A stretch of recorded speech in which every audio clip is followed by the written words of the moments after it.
அந்த எதெல்லாம் சொந்த முயற்சியோ ஒவ்வொரு சொந்த முயற்சியும் ஒவ்வொரு கடவுள் அப்படி பார்க்கணும். அவர் ஒன்றும் பல கடவுள் இருக்கதா சொல்லலை. நீ கடவுள் என்ன மட்டும் தான்ப்பா பார்க்கணும், அதெல்லாம் பார்க்கக்கூடாது.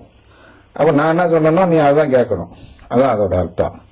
அதனால என்ன சொல்ற, மேலே விண்ணுலகிலும் கீழே மண்ணுலகிலும் மண்ணுலகின் கீழ் உள்ள நீர்த்திரளிலும் உள்ள எந்த உருவத்திலும் அப்படின்னு என்ன, இதிலெல்லாம் இருக்கக்கூடிய எந்த விதமான போதனையிலும், உருவம்னா அந்த சிசிசி 2779 சொல்லப்பட்டிருக்கும், சொந்த கருத்துக்கள் எல்லாம் உருவ வழிபாட்டுக்கு நிகரானது என்று. அதுதான் நீங்க சொல்லப்படுகிறது உருவம். நீ ஒரு உருவத்தை பிம்பம் என்று சொல்கிறோம்.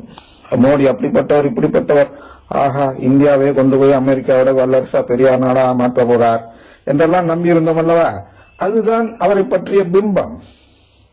ஒவ்வொருத்தரும் இந்தியா கூட்டணி என்ன சொல்லுவோம், மோடி அயோக்கியர், அது ஊழல்வாதி, சட்டங்களை வைத்து நாட்டை கொள்ளையடித்தார் அப்படின்னு ஒரு பிம்பம்.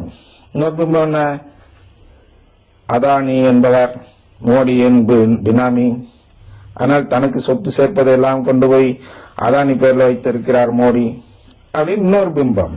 அதான் உருவம், மோடியின் உருவம் இத்தனை விதமா இருக்கிறது. ராமர் கோயில் கட்டினார், இப்படி எதை வேணாலும் எடுத்துங்க. அதுபோன்று நாம் கடவுளுக்கு பலவிதமான பிம்பங்கள் உருவாக்குகிறோம். அந்த பிம்பம் குறித்து சொல்கிறார், அது எந்த விதத்தில் இருந்தாலும் உனக்கென நீ அதை செய்யக்கூடாது. அந்த வழிபாட்டு முறையெல்லாம் உனக்கு என்று செய்யக்கூடாது, எனக்கு செய்யணும். எனக்கென செய்யக்கூடியது எது என்றால் நான் காட்டிய வழிதான் எனக்கென செய்யக்கூடியது. திருப்பி திருப்பி அதையே வாசி காட்டுகிறேன்.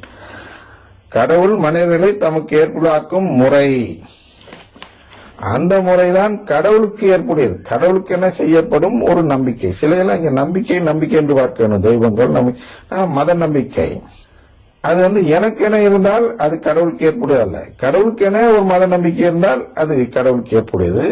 இப்ப கடவுளுக்கென என்று நாம் உருவாக்க கூடாது, கடவுள் உருவாக்கி இருக்கணும். அதையெல்லாம் பார்க்கும்போதுதான் எது வருகிறது என்றால் ரோமன் கத்தோலிக்க திருச்சபை உள்ளே வருகிறது. ரோமன் கத்தோலிக்க திருச்சபை என்பது இன்று ரெக்கார்டிங் எடுக்கும் நாள் என்பது இயேசு விண்ணேற்றம் அடையும் நாள், விண்ணுலகுக்கு எழுந்து சென்ற நாள். அதுதான் நம்முடைய நம்பிக்கை. அது ரோமன் கத்தோலிக்க திருச்சபை நம்பிக்கை. எது என்றால் இயேசு இன்று விண்ணுக்கு சென்று நற்கருணை வடிவில் வீற்றிருக்கிறார்.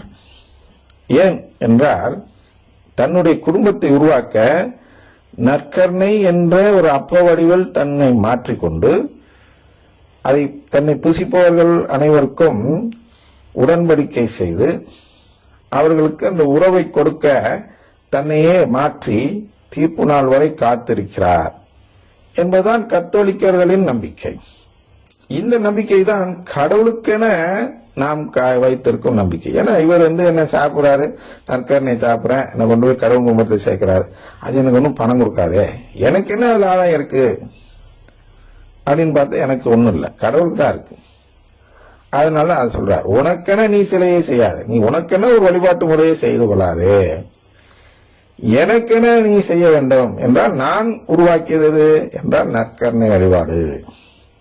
அதனால் நற்கருணை வழிபாடு இல்லாத வழிபாட்டு முறைகளை வழிபடவோ அவற்றுக்கு பணிவிடை புரியவோ வேண்டாம் அப்படிங்கிறார். ஏனெனில் நானே உன் கடவுளாகிய ஆண்டவர். யாரு? இந்த நற்கருணை ஆண்டவரே உன் கடவுளாகிய ஆண்டவர். வேற்று தெய்வ வழிபாட்டை, வேறு விதமான வழிபாட்டை சகிக்காத இறைவன். அப்ப நீ செய்கிற, நான் சகிக்காத ஒரு செயலை நீ செய்கிறாய் என்றால் நீ என்னை வெறுப்பவனாவாய். அதனால என்ன பண்ணுவேன், 4 தலைமுறைக்கு உன்னை பிள்ளைகளை தண்டிப்பேன். அடுத்து மாறாக என் மீது அன்பு கூர்ந்து என் கட்டளைகளை கடைபிடிப்பவர் அப்படின்னு என்ன, அவர் மீது அன்பு கூறுதல் என்ன, அவருடைய குடும்பத்தில் சேர விரும்புதல். அவருடைய குடும்பத்தில் சேர விரும்பி அதன் மூலம் தான் அவரை நாம் அன்பு கூறுவது வெளிப்படுத்தும் பொழுது என் கட்டளைகளை கடைபிடிப்பேன். சரியா? அப்படி கடைபிடிப்போருக்கு 1000 தலைமுறைக்கு பேரன்பு காட்டுபவர் கடவுள்.